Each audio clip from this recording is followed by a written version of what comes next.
You know, you guys don't know how lucky you are to have the resources you have now. Between YouTube videos and Google searching on the internet, you can basically find all the information you need to build a workout plan and a meal plan. But at the same time, having an overwhelming amount of information can be just as bad, because I know a lot of you probably get frustrated trying to weed out all the bro science so you can find the information that works. Which is probably why you subscribe to me, because I use my experience to deliver just the facts. And with that being said, make sure you guys are all turning on notifications, whether you're on your phone or computer, so you never miss a new video upload. Also, if you have questions, I usually keep track of comments for a good 2 to 3 hours once I upload a video, so that's the best time to chat with me. Now to admit some embarrassing mistakes. Let's face it, guys, when I first started lifting, there was no YouTube or even much of an internet for that matter, and I was told deadlifts are bad for your back and to stop halfway on my squats and bench. But man, if I could just go back in time and tell myself just a few things, I know I could have seen much better results in a much shorter amount of time. So let's get this party started. Number 1, training too long is overkill.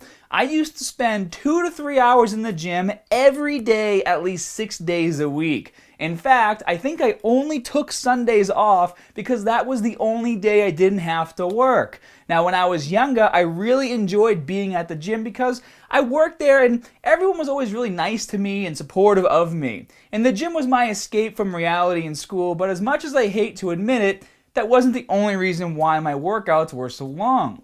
When I first started lifting, I was taught to spend at least 1 hour on every body part when training. So if I was training biceps and triceps, 1 hour for biceps, 1 hour for triceps, and then at least 30 minutes of abs. But training too long when trying to build muscle is actually not a good thing.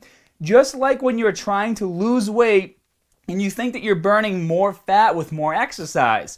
It just isn't true, guys. Actually, believe it or not, the longer you work out, the lower you drop your blood sugar, and if you go too hard and into a hypoglycemic state, you will rebound with sugar cravings and most likely end up drinking and eating more calories than you even burned in the first place. The other factor to keep in mind is that your body will release cortisol from extended workouts over 45 to 60 minutes that can contribute to muscle breakdown.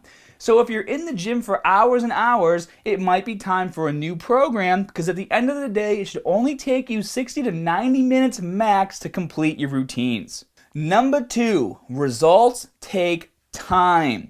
I used to get so frustrated because a lot of the kids I knew in high school were growing like crazy, were shredded all the time, and I couldn't understand why I wasn't growing like they were, even though we were training together and doing the same workouts.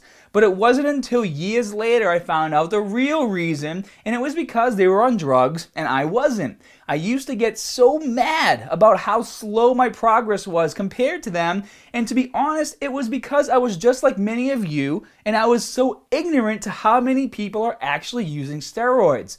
When I was in my teens, I thought only pros who were the size of a house took them. But the reality is very different. I get questions in the comment section all the time from people wanting to know if this YouTuber or that competitor is on juice, and I hate to say it, but the answer is probably yes. Dudes on gear are not just the massive ones with arms the size of your legs, and if that's what you think, you need to get more informed, because 99% of physique competitors are juiced up. They just use different drugs or different combinations to achieve the physique look, which is very different than the Olympic bodybuilder massive look, and their roid stack is not just for growth either. There are drugs that these guys take to get shredded too. Some examples are clenbuterol or T3, which is a thyroid hormone, and these drugs are specifically designed to make you lean. So if you see someone growing too fast, especially if they already have been lifting for a few years, or if they are shredded regularly, even when dirty bulking, they're on something. Now, the reason why I'm pushing this topic so hard is because I know a lot of you are just like me when I was younger and are probably getting frustrated with your results not being as fast as you thought they would be. Don't be ignorant like I was and assume drugs are super hard to get and that only the really, really big dudes are on them, because the reality of the matter is that drugs are very easy to come by, and if you think someone is on them, chances are that your assumption is correct. For example, my wife has many friends in Miami that are taking gear to look good at the beach or pool parties year round, and they aren't competitors. But these people look like they hit the gym every day and eat clean, when in reality, they only go to the gym a few times a week, drink a lot of alcohol, and don't watch their diet. So don't get discouraged, guys. Make sure you educate yourself on this topic, learn to spot the fakes, and understand that you are on a different journey. You will have to teach yourself to not give a shit. I get comments all the time from really stupid people questioning how come I'm not as big as so-and-so, or how come I haven't grown an extra 30 pounds in the last 3 years. The answer is simple. I'm natural, I don't care what other people look like, and I certainly don't want to go the path that they're taking to get bigger. Choose your path, stick with it, and be proud. Stop comparing yourself to others and be smart enough to know what is achievable naturally. Focus on your goals, not everyone else's, and always, if you guys have questions, I will be the first person to support you and help you on your journeys. Number 3, hardcore training with no meal plan equals no results. I see so many people at the gym that work out for years and years and look exactly the same. They don't lose weight, they never get leaner, or they never gain muscle. Food is more critical than exercising, guys. If you are not willing to commit to a structured meal plan and routine, just understand you simply will not get the results you want. It doesn't matter how hard you lift. You can't grow muscle without food. Period. Also, just the other day I was talking to this guy in my gym who I noticed has been training at minimum 2 hours a day. He is trying to lose weight, and I see him work out on the floor, go to a class with a trainer, and then when that class is over, he'll join another class, and then when that class is over, he'll do a few more things on the weight room, and then he'll leave. I had been watching him for about a month, and he just seemed to not be losing any weight. So I asked him, I said, hey, I see you training hardcore every day for like 2 hours a day. What is your meal plan macros? And he gave me the answer I was expecting. I don't track my calories, I just try to eat less and less. So I explained to him that he is training so hard and burning so many calories that his body is probably holding on to more fat because he isn't eating enough. You guys have to understand that whether you are trying to grow muscle or lose weight, if you are not eating enough for that goal, your body will stay in survival mode and will hold on to as much fat as it can for energy, while also most likely breaking down muscle. So if this sounds like you, enough with the excuses and track your meal plan. Number 4, eating small meals every 3 hours is not required to get lean. Guys, this is the biggest fairy tale ever told in the fitness industry, and the sad thing is that I was even taught this when I first became a trainer. And I hate to admit it, but I used to tell this to people. But all that since changed. All that matters is total calories you're eating per day and that you're eating the right ratio of protein, carbs, and fat. At the end of the day, you need to do what works for you in your schedule. If you prefer 3 bigger meals to feel good and satisfied, then so be it. If you like doing intermittent fasting, awesome. Just don't fall for the 6 or 7 small meals a day to keep your metabolism burning trap. Number 5, bro splits are not the best or only way to build muscle. Now this is probably one of the most important pieces of information I wish I knew when I first started training. Terms like growth periods or push-pull legs are things that I just never even heard of until I started my YouTube channel, and that's kind of embarrassing. Until I started really digging deep doing my own research to produce videos for you guys, I feel like I was just sold this lie of how to obtain a phenomenal physique. When I first started lifting, I just listened to all the older people in my gym, and they engraved in my brain the same bro splits I'm sure many of you have been doing for years, like Monday, chest triceps, back biceps on Tuesday, and so on. But the reality is that your muscles are ready to go again after just 36 to 48 hours, and if you want to maximize your muscle growth, you can absolutely hit every body part twice a week. To be honest, it took me a long time to accept how much better a push-pull legs program was because I had spent years of my life training with bro splits, and I guess I just didn't want to feel like I wasted all kinds of time. But the truth hurts. And because I'm always trying to stay open-minded, I did accept the truth, and I even created a 12-week push-pull legs program as the basis for my transformation challenge, and lots of people had amazing results because of it. But don't think now that bro splits don't have their place. I'm actually doing one right now, but I created my bro split to be a 4-day program, so there are only 3 days between training the same body part. Now, if you're juiced up, you can see loads of growth with a 7-day bro split, training each muscle group only once a week, or any shitty program for that matter. However, as a natural lifter, you should be taking advantage of multiple growth periods a week to maximize your gains. Number 6, you don't need hours of cardio to get abs or stay lean. Now, I'm sure like many of you, I wish I had discovered HIIT sooner, and for those of you who don't know what that is, it stands for high intensity interval training. In my opinion, HIIT is the best way to stay lean if your goal is to grow muscle. Whenever I need to lean out for a shoot, or if I feel like I'm getting a little too fat, I can add 2 to 3 15 to 20 minute sessions of HIIT and get shredded very quickly.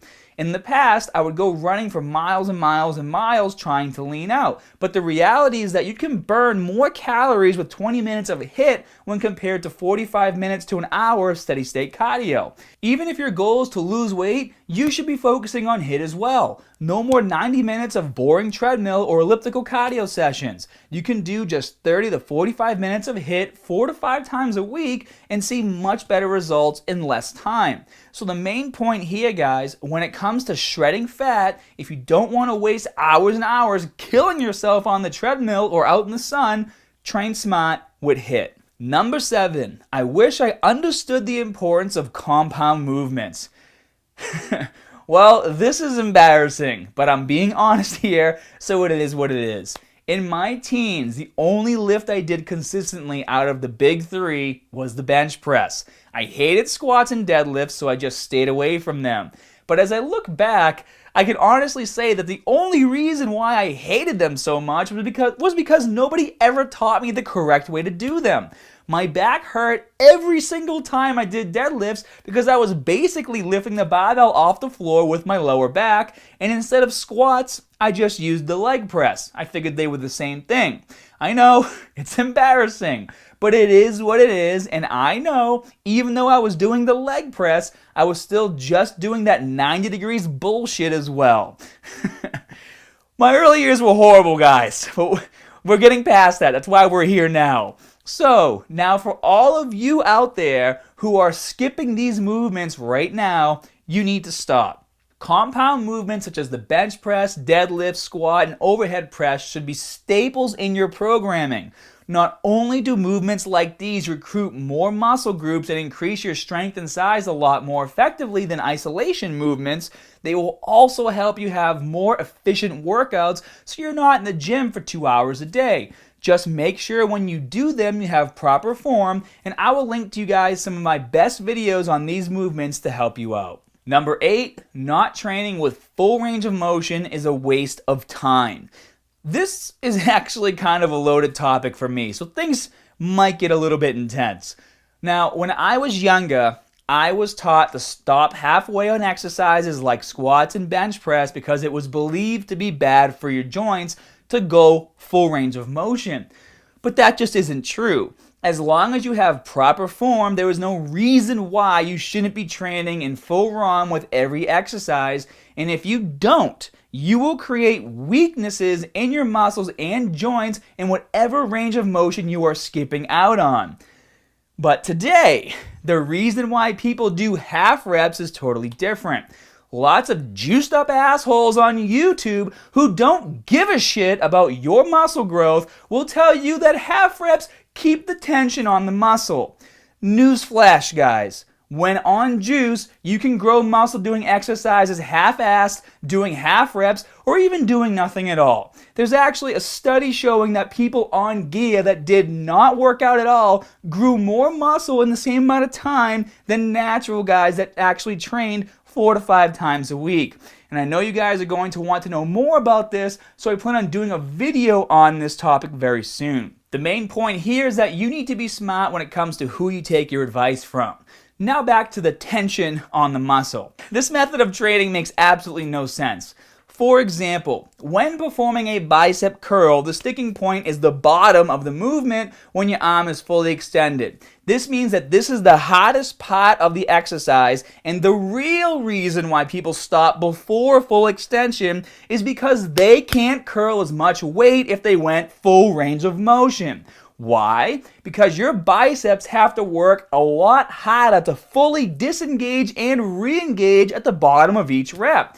And for the top of the movement, you do want to bring your hands all the way to your shoulders, because while you're doing this, you should be squeezing your biceps as hard as you can for the ultimate contraction. And this also sets you up to have a much longer negative as well.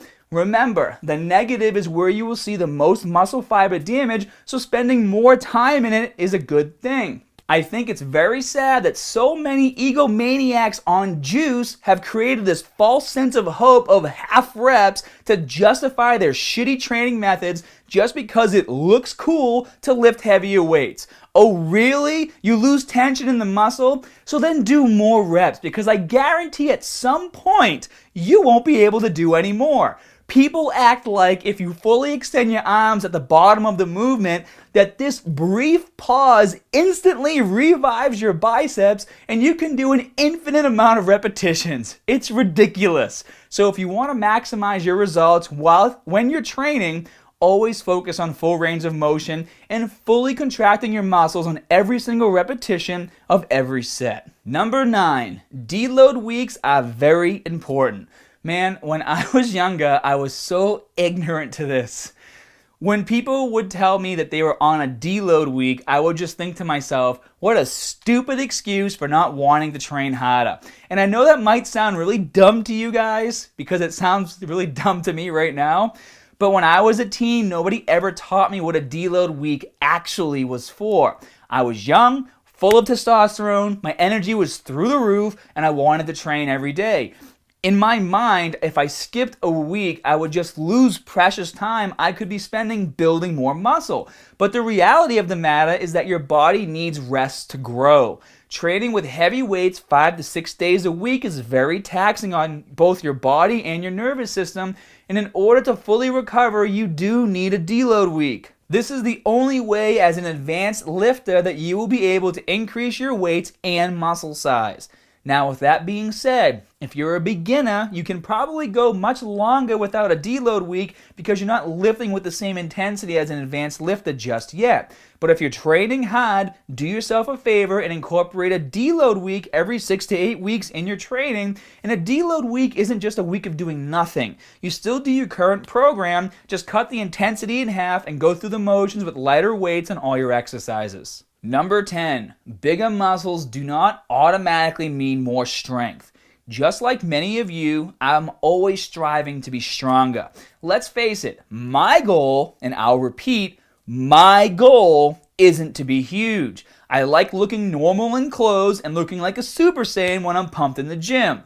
That's just the way I roll. In fact, my routines now incorporate a lot of strength training that has allowed me to continue to get stronger and stronger without putting on a lot of size.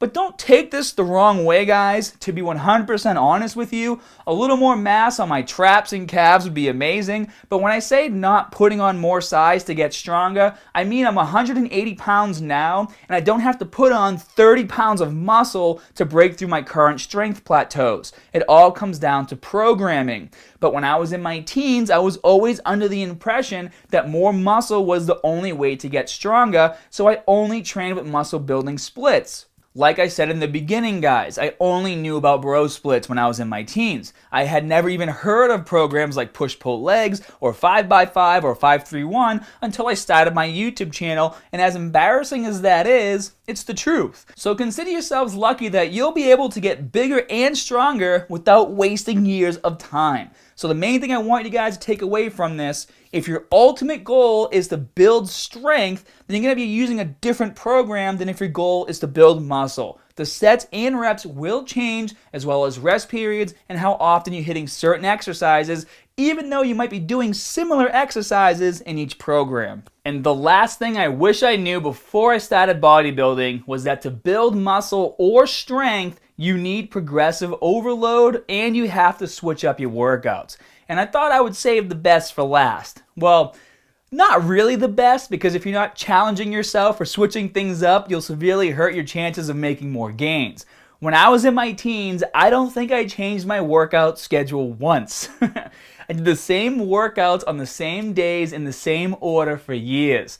I even had specific tank tops I wore each day. I had a red tank top for Monday, blue for Tuesday, white for Wednesday, black for Thursday, and a yellow one for Fridays. I know, I was legit.